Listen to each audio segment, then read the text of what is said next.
Continuando con nuestro libro de Platón, estamos con el estudio introductorio de Antonio Allegri Gorri. Vamos a continuar con lo que es el introductorio.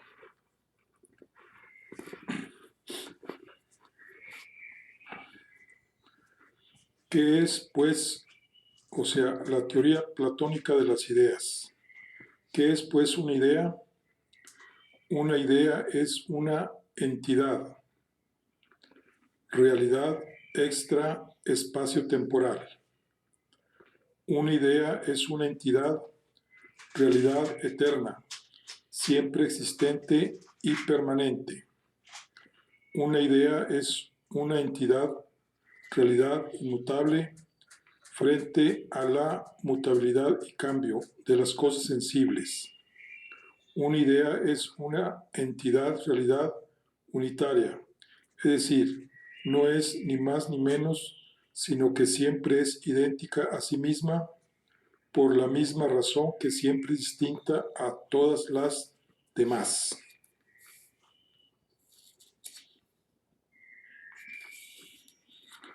Una idea es una entidad, realidad universal, es decir, la que se desparrama en el conjunto de cosas que reciben su nombre. Así, humán es la idea universal que se patentiza y da nombre a todos los humanos, hombres y mujeres. Una idea es una entidad, realidad de razón, es decir, tan solo aprehensible por la razón. He ahí el gran débito platónico a Parménides. Como consecuencia de todo lo anterior, una idea es una entidad o realidad siempre perfectamente definible. ¿Qué quiso explicar Platón con su teoría de las ideas? Como la filosofía, al igual que todas las ciencias, es histórica, es decir, progresa con la adquisición de nuevos conocimientos que sirven para clarificar, corregir o rechazar problemas que venían de antaño de teorías o disputas anteriores, pero también para fijar verdades de carácter universal. La teoría platónica de las ideas intentó solucionar algunos problemas, clarificar algunas cuestiones y fijar algunas universalidades. La gran universalidad que Platón deja fijada para siempre, siguiendo a su maestro Parménides, es que el conocimiento no se reduce a los sentidos. Se necesita esquemas de razón que organicen los datos de los sentidos. Hubo un intenso debate entre sensualistas, sofistas y Platón, por una parte, y por otra, la necesidad de lo racional universal. La interpretaron de distintas maneras Platón y Aristóteles. Platón afirmaba que el universal, racional, la idea estaba en el otro mundo inmortal, y por el alma inmortal era conocido racionalismo espiritual o idealismo realista, pues las ideas son las realidades por excelencia. Aristóteles sostenía que el conocimiento comienza con los sentidos, pero no se reduce a ellos. El concepto universal de razón es el resultado de un proceso lógico y psicológico a partir de lo sensible y que haya lo universal de los universales. Maravillosamente lo explica en Acerca del alma.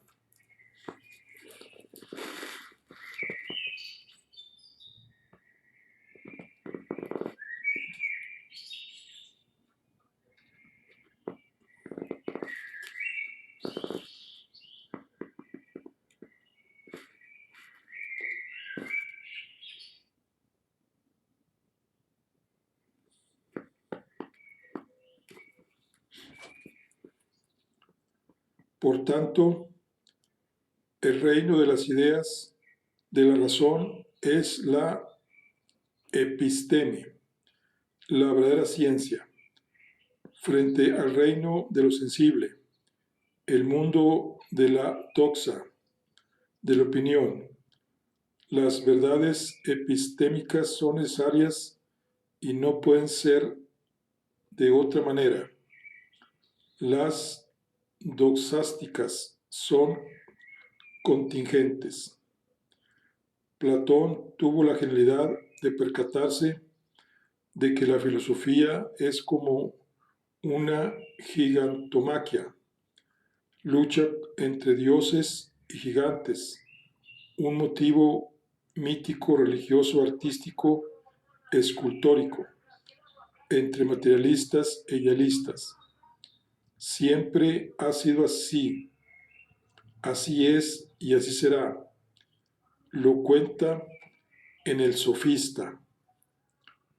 Platón, sofista, parecería que hay entre ellos un combate de gigantes a causa de sus disputas mutuas sobre la realidad.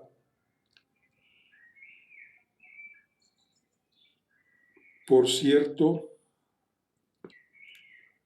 el debate entre la razón y los sentidos era ya antiguo. Por Platón y Sexto, sabemos que Parménides dice, pues nunca se probará que los no entes sean más tú aparte tu pensamiento de esta vía de investigación y no permitas que el hábito, hijo de la mucha experiencia, te obligue a dirigirte por este camino, forzándote a usar una mirada vacilante, un oído y una lengua plenos de sonido sin sentido, sino que juzga racionalmente la muy discutida refutación dicha por mí. Había en la época un debate entre el experimentalismo y el racionalismo de Parménides, por ver cuál era el mejor acceso a la realidad, si los sentidos o la razón. Parménides, pitagórico disidente de muchas prácticas, sostiene que no es ni la mirada vacilante, experimentos ópticos astronómicos que se hacían en la isla de Tenedos, ni el oído, en alusión a las experimentaciones acústicas que son los yunques hacia los pitagóricos para investigar sobre los intervalos musicales, ni la lengua, alusión a los experimentos de la fisiología del gusto llevados a cabo, entre otros, por Alcmeón de Crotona. Ahí no anida la verdad, ella proviene de otro lugar. B. Barrington, Ciencia Griega, segunda edición, Barcelona, Icare Editorial, 1986. ¿Por qué las palabras significan lo que significan? ¿Qué es el significado? En esta época había discusiones e investigaciones sobre la esencia del lenguaje.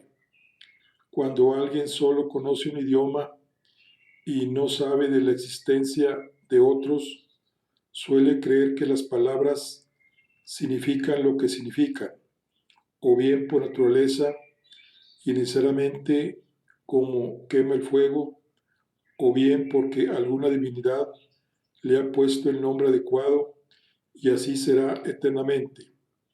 Pero cuando se comienza a conocer otros pueblos con costumbres y lenguas distintas y se sabe que para cada cosa hay palabras diferentes, se instala la necesidad de dar razón a ese hecho diferencial. En esta época, Heródoto ya había difundido su obra histórica que introdujo en la sociedad ateniense el relativismo de las costumbres y de las lenguas. ¿Qué es el significado de las palabras? Richards y Oxen mostraron en un triángulo que en cada palabra hay el signo, el significado y la diferencia. El signo, verbal o escrito, siempre es convencional, es decir, para referirnos a algo mismo, habrá tantas palabras distintas cuantos idiomas distintos haya. El significado, sin embargo, lo que ahora llamamos concepto, es decir, lo uno e idéntico que nos pasa en el alma.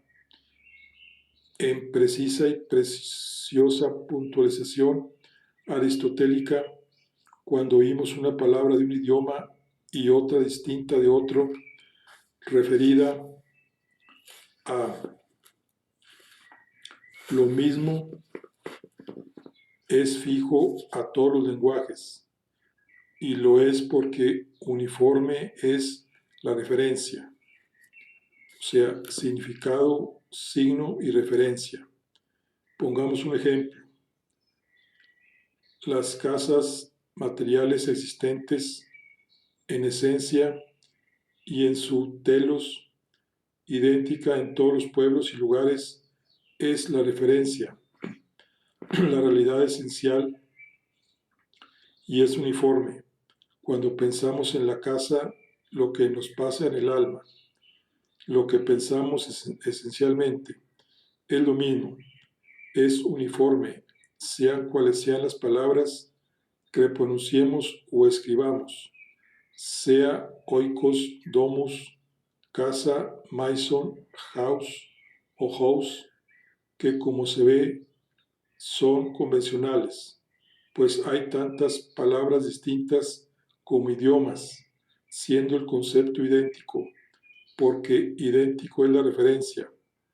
Platón pensó que la referencia era la idea e identidad tan real, verdadera e inmutable, tan idéntica a sí misma que se puede definir con absoluta precisión, y por tanto su captación, es decir, el significado también debía ser uniforme. El académico había comenzado a investigar sobre este tema en el Crátilo, pero no teniendo aún desarrollada su teoría de las ideas, en esta época no pudo darle solución, y esta vendría después de haber formulado con precisión su teoría de las ideas. ¿Qué es el conocimiento? ¿Qué es la ciencia? Hay conocimiento aproximativos, estadísticos, como los de la economía, incluso los del cosmos físico, pues por ejemplo, sabemos si una ley de la naturaleza, el orto y ocaso del sol, es así necesariamente, no como muy bien, dijo Hume.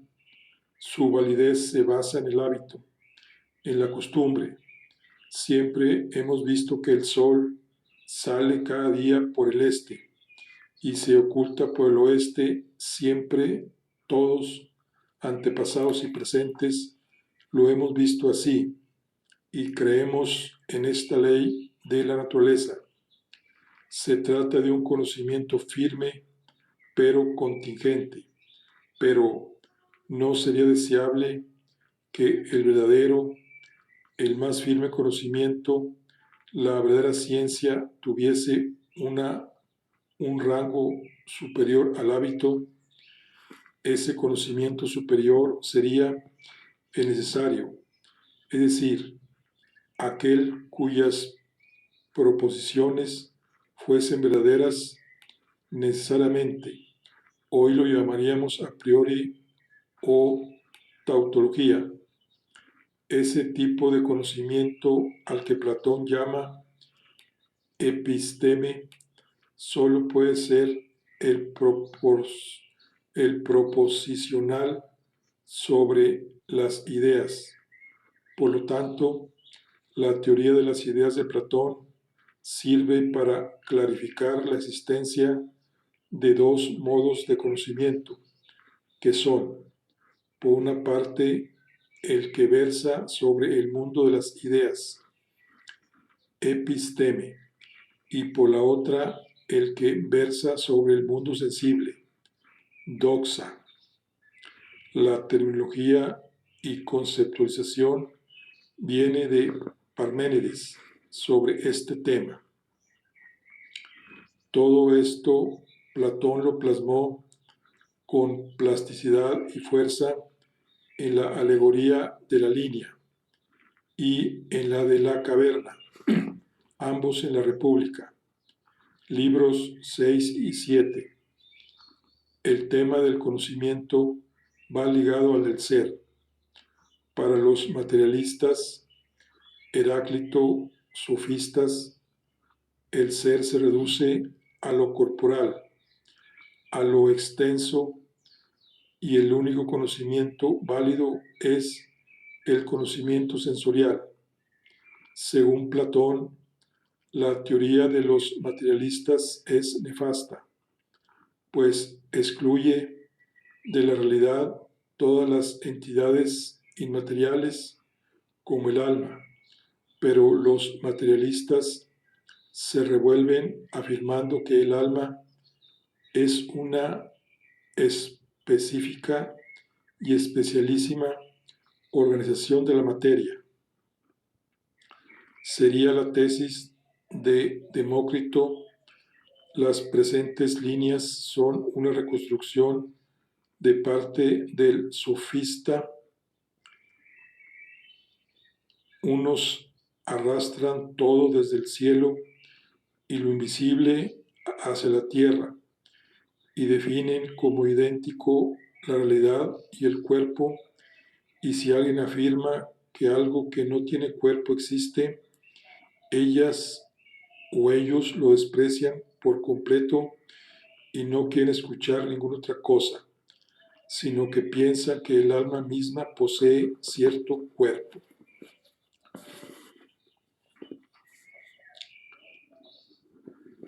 Sin embargo, ¿qué decir de la justicia o de la belleza? También serían específicas organizaciones de la materia. Los materialistas dirían que son actuaciones o cualidades de proporción que las comunidades reconocen y concuerdan como tales, justas y bellas. Pero Platón, siguiendo a Sócrates y el espiritualismo dualista pitagórico, no podía aceptar que entidades tales como justicia, bondad, belleza, etc., fuera obra cuya esencia y definición dependiesen del concepto comunitario en su realización o efectivización. Platón pensaba que eran ideas universales y eternas, que en este mundo se hacían presentes pálidamente y que decían los amigos de las ideas, es decir, Parménides y sus seguidores, que el ser es una idea captable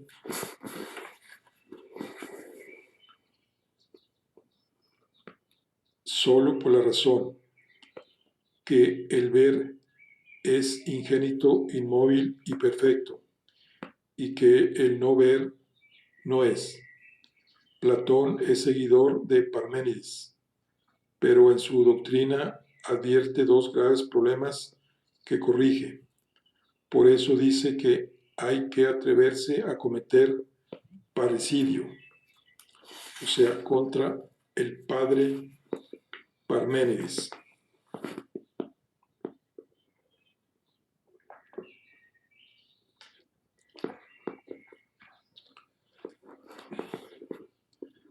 Que existe el movimiento y que existe el no ser. Lo que comento es la interpretación correctiva que Platón efectuó de los siguientes pasajes de Parménides, fragmentos B2, 8, 7, B3 y B6, 1, 2 respectivamente. Que dice: no conocerás en efecto lo que no es, pues es inaccesible, ni lo mostrarás. El otro es: pues solo lo mismo puede ser y pensarse. Y luego otro que dice: es necesario decir y pensar que el ente es, pues es ser y nada no es.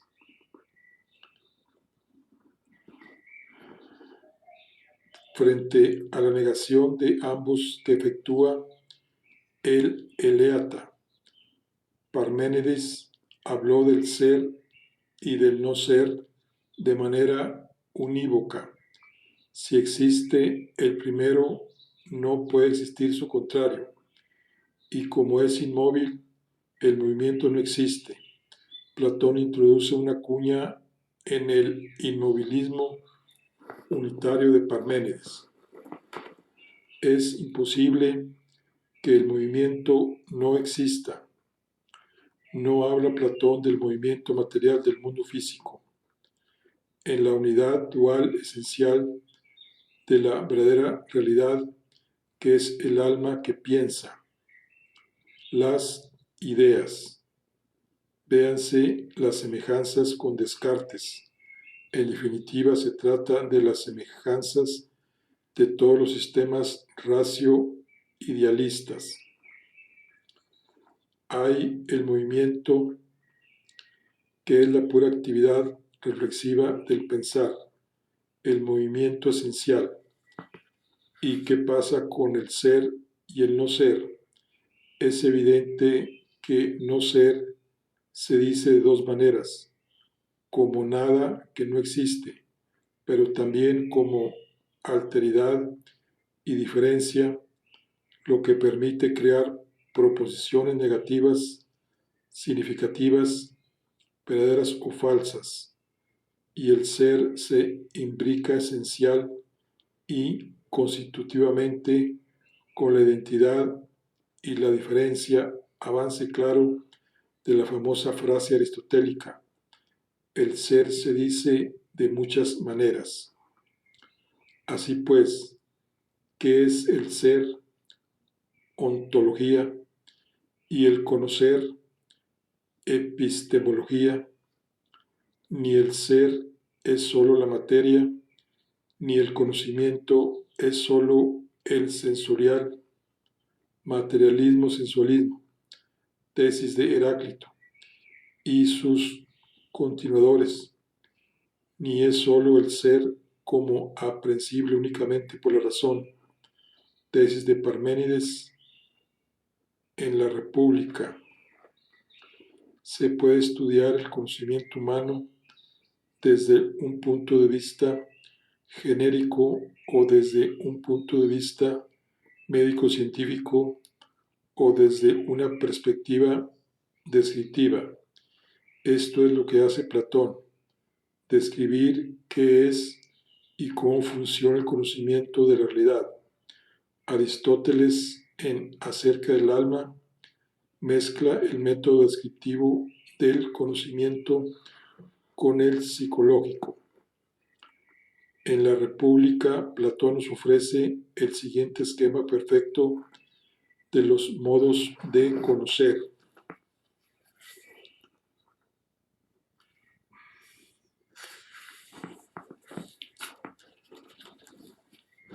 Hay 4 tipos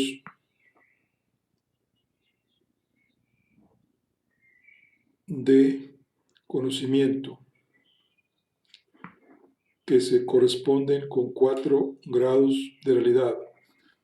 Son distantes y graduales, y cada uno de ellos participa tanto más de la claridad cuanto más participen de la verdad los objetos a que se aplica.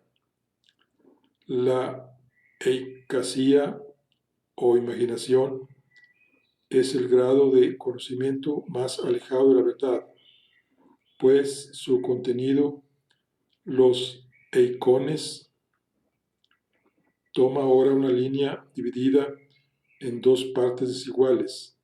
Divide nuevamente cada sección según la misma proporción, la del género de lo que se ve y otra, la del que se intelige, y tendrás distinta oscuridad y claridad relativas. Así tenemos primeramente el género en lo que se ve, una sección de imágenes. Llamo imágenes en primer lugar a las sombras, luego a los reflejos en el agua y en todas las cosas que por su constitución son densas, lisas y brillantes, y a todo lo de esta índole. ¿Te das cuenta? En Platón, República. Bueno, son las imágenes que son reflejos del mundo exterior, sensibles, que a su vez es reflejo del mundo intelectivo. Por ahora, la otra sección de la que ésta ofrece imágenes a la que corresponden los animales que viven en nuestro alrededor, así como todo lo que crece y también el género íntegro de cosas fabricadas por el hombre.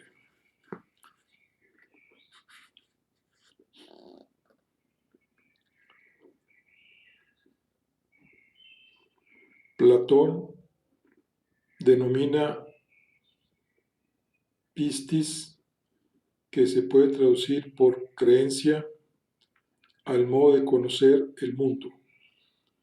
Es muy buena la expresión platónica para referirse al conocimiento de lo físico natural, pues significa creencia y confianza, es decir, un tipo de conocimiento basado en el hábito.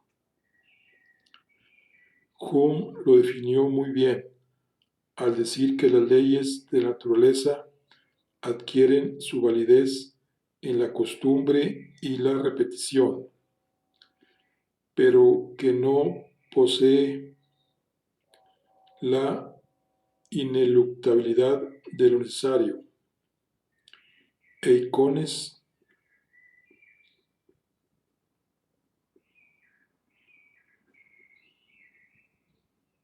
y un mundo exterior constituyen el mundo de lo opinable. Doxa.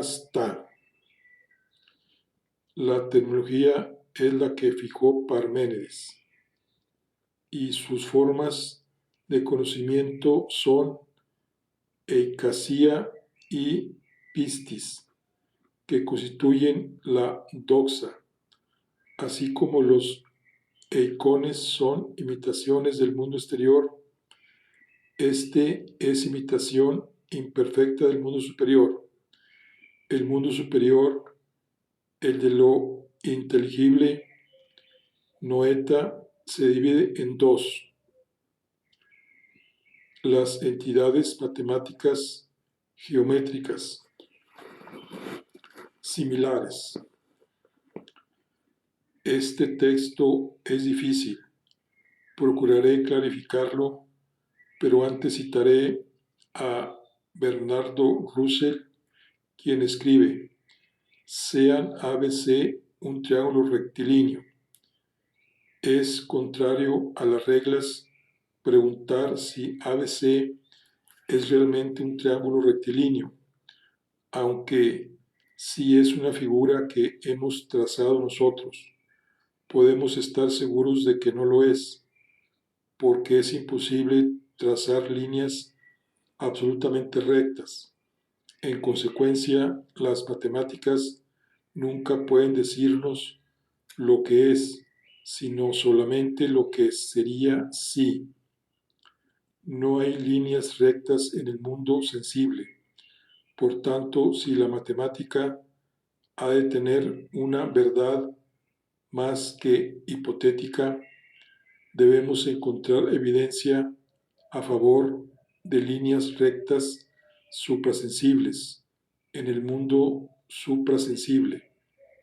Esto no puede hacerlo el entendimiento, pero puede hacerlo, según Platón, la razón, que muestra que hay un triángulo rectilíneo en el cielo, del cual las propiedades geométricas pueden ser afirmadas categóricamente, no hipotéticamente.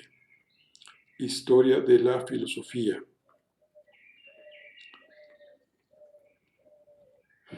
Platón la resume en Matemática, cuya forma de conocimiento es la dianoia, o sea, el conocimiento deductivo, y los archai, cuya forma de conocimiento es la noesis, o la inteligencia o intuición.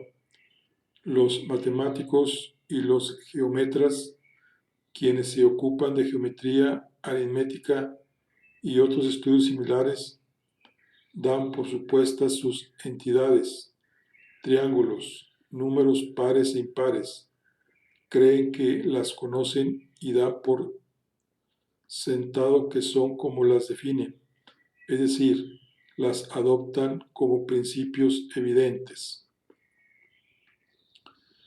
Y eso no es así, pues por ejemplo, para saber qué es el número 2 operacional hay que saber que adquiere su existencia por participar de la díada. Además, los matemáticos y los geómetras recurren a los dibujos y figuras, es decir, a la materialidad de lo espacio-temporal. Hay que ascender hasta el segundo segmento de la región inteligible, aquel que se capta solo por la razón, aquel que no considera las hipótesis como principios, sino como verdaderas hipótesis, peldaños y trampolines para llegar a lo antihipotético, al principio de todo.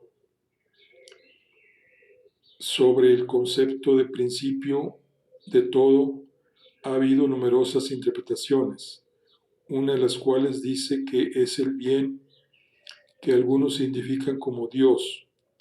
Yo, por el contrario, me inclino con cautela a creer que el principio no hipotético es la estructura de las ideas superiores, aquellas sin las cuales nada se puede pensar, ni nada decir, ni nada existe. Son los mejistas gene del sufista, ser, no ser, como alternidad, mismidad y diferencia, más el movimiento como acción de pensar, más el reposo de todas las ideas. No hay, pues, solo un conocimiento sensorial, Heráclito, ni uno de razón, como postulaba Parménides. Hay 4 tipos de conocimiento, como 4 modos de realidad.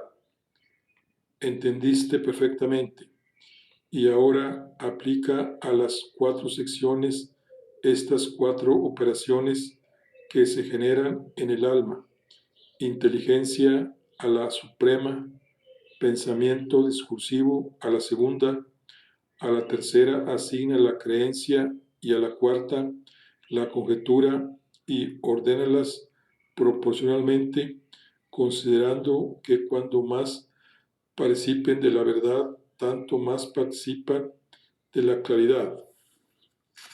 Esto viene en el libro República.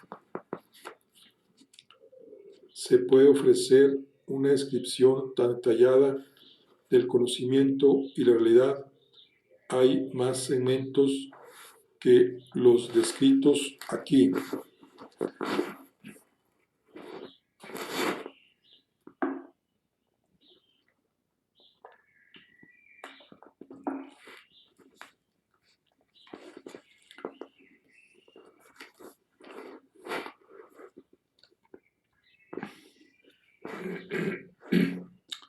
La caverna, la soberbia metáfora.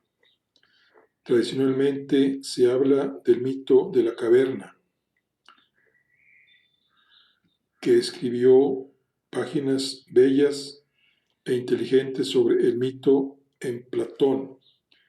El mito en el lenguaje nos ofrece una clasificación de los mitos escatológicos, antropológicos, cosmológicos,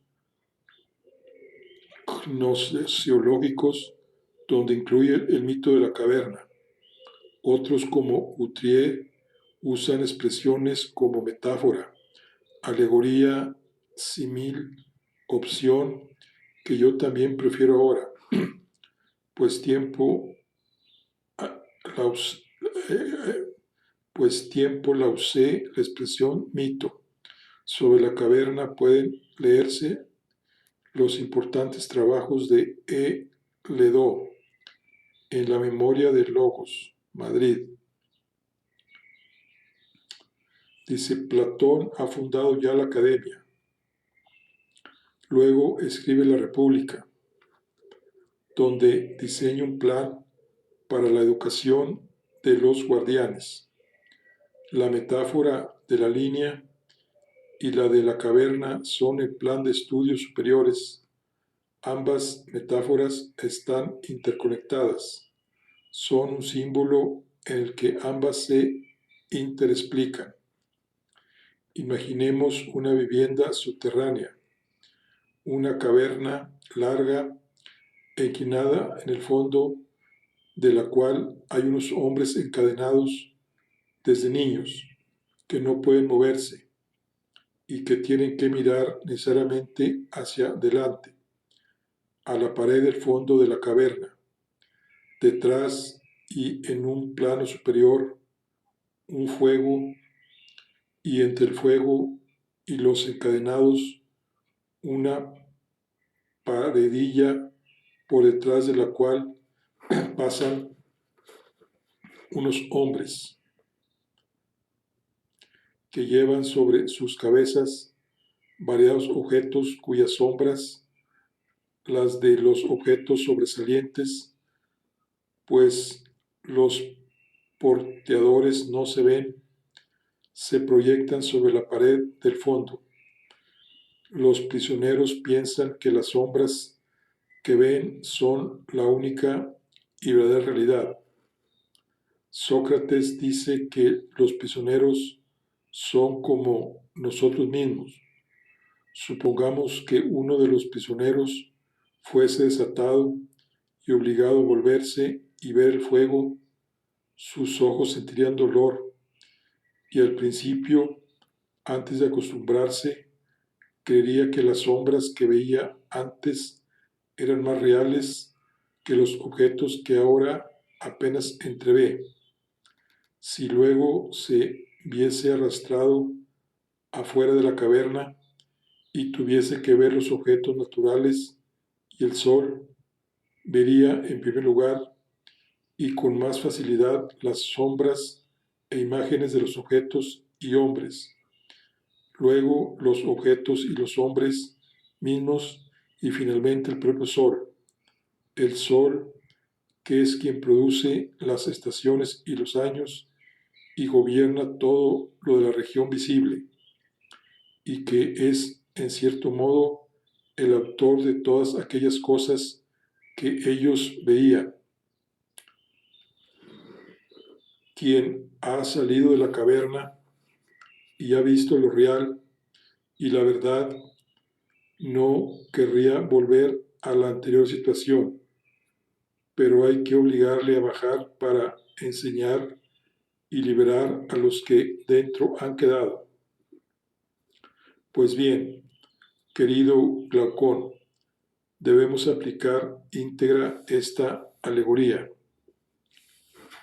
a lo que anteriormente ha sido dicho, comparando la región que se manifiesta por medio de la vista con la morada, prisión y la luz del fuego que hay en ella con el poder del sol. Compara, por otro lado, el ascenso y contemplación de las cosas de arriba con el camino del alma hacia el ámbito ininteligible, y no te equivocarás en cuanto a lo que estoy esperando y qué es lo que deseas oír. Dios sabe si esto es realmente cierto. En todo caso, lo que a mí me parece es que lo que dentro de lo cognoscible se ve al final y con dificultad es la idea del bien. Una vez percibida, ha de concluirse que es la causa de todas las cosas rectas y bellas, que en el ámbito visible ha engendrado la luz y al Señor de ésta, y que en el ámbito inteligible es señora y productora de la verdad y de la inteligencia, y que es necesario tenerla en vista para poder obrar con sabiduría tanto en lo privado como en lo público.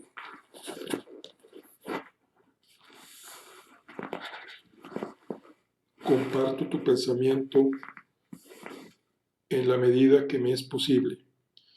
Mira también si lo compartes en esto. No hay que asombrarse de que quienes han llegado ahí no estén dispuestos a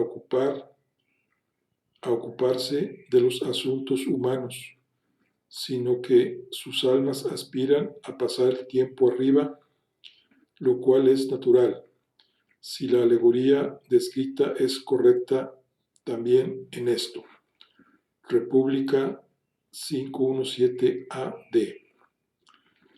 Al liberado que ha ascendido a las alturas, hay que obligarle a retornar a la caverna para educar, liberar y desideologizar a los que han quedado dentro.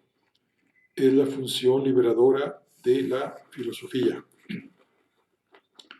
Por cierto, que es una tarea de nosotros, los fundadores de este Estado, la de obligar a los hombres de naturaleza mejor dotada a emprender el estudio que hemos dicho antes, que era el supremo, contemplar el bien y llevar a cabo aquel ascenso, y tras haber ascendido y contemplado suficientemente, no permitirles lo que ahora se les permite. ¿A qué te refieres? Quedarse ahí y no estar dispuestos a descender junto a aquellos prisioneros, ni participar en sus trabajos y recompensas, sean éstas insignificantes o valiosas. Pero entonces, dijo Glaucón, seremos injustos con ellos y les haremos vivir mal cuando pueden hacerlo mejor.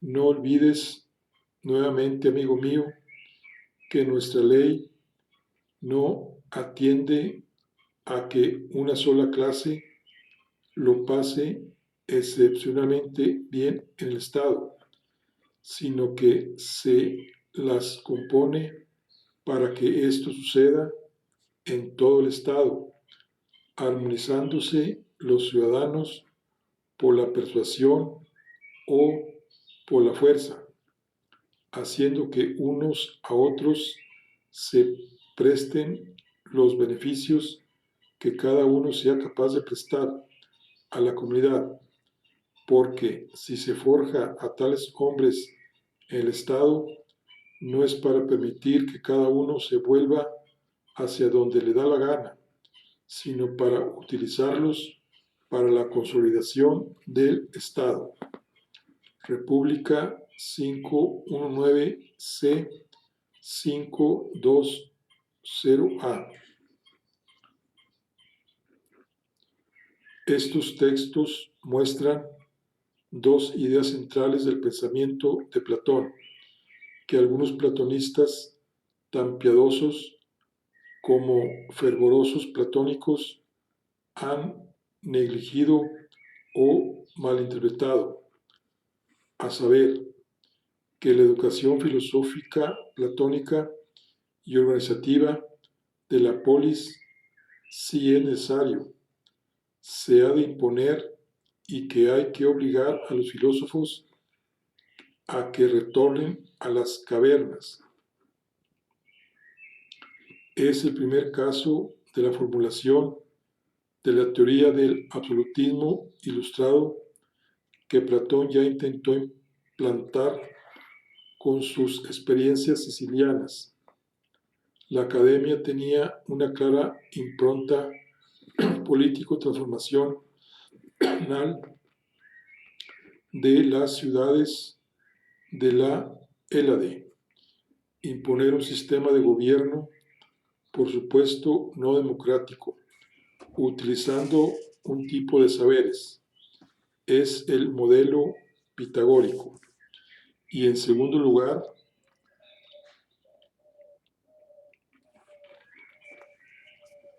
este texto indica con claridad, igual que el libro 10 de la República, que Dios es el bien, creador del reino de las ideas, como el sol es del mundo natural.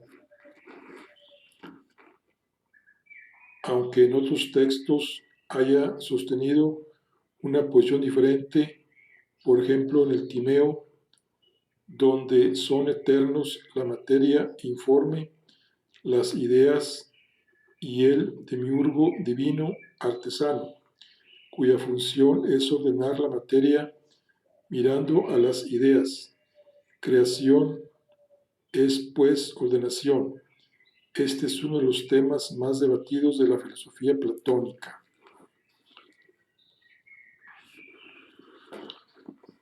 Esta potentísima metáfora acepta varias lecturas. Una, la epistemológica científica. El propio Platón nos induce a ella, al decir que hay que comparar la metáfora de la línea con la de la caverna. Las dos se interexplican. Eso es un símbolo.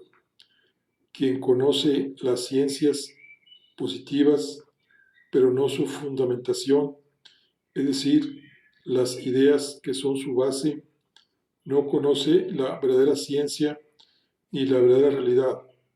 Son los prisioneros de la caverna que se ven engañados por los portadores de objetos que son los sofistas engañadores.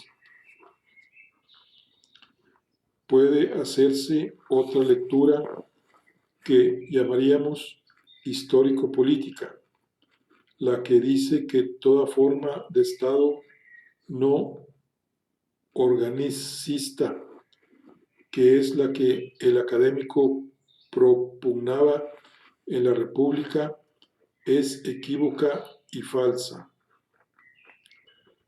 O sea, llamo organicista aquella teoría que reza que la polis es un organismo que es como el alma, de la que luego hablaremos. A nivel histórico, serían especialmente las teorías de los sofistas las que quedarían desautorizadas. Obviamente, al filósofo le compete una tarea educativa. Debe adquirir el compromiso político de mezclarse en la sociedad para reformarla, aún a riesgo de que la comunidad, cristalización de conglomerados heredados mentales, sociales, de hábitos e intereses religiosos, de sensibilidad ideológicos, en suma, refractaria a los cambios, no acepte tal propuesta de reformar e incluso mate al educador. hay una clara alusión a la tarea y el proceso de Sócrates. Una tercera lectura sería la antropología. Permítame que me cite. Esta metáfora representa lo que Platón piensa de la naturaleza humana en general y de esta vida, y su necesaria superación en la otra. La metáfora de la caverna es un denso tejido que resume literaria y metafóricamente todo el corpus platónico en general y la República en particular.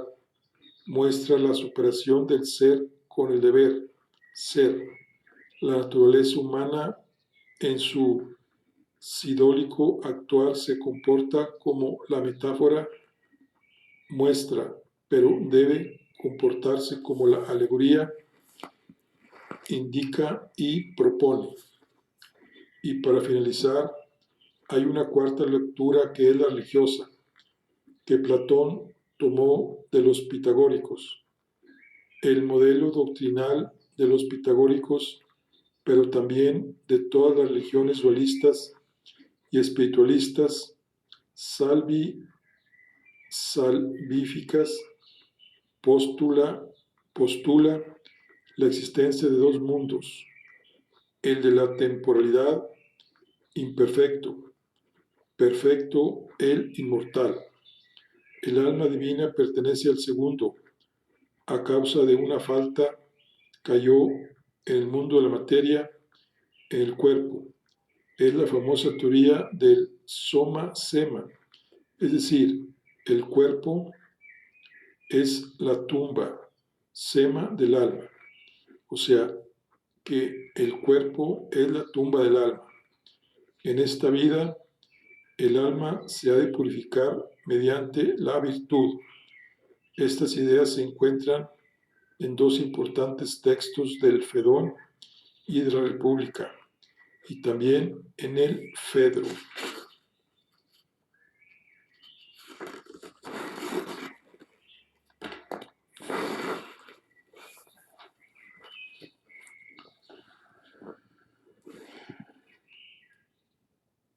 Bueno, aquí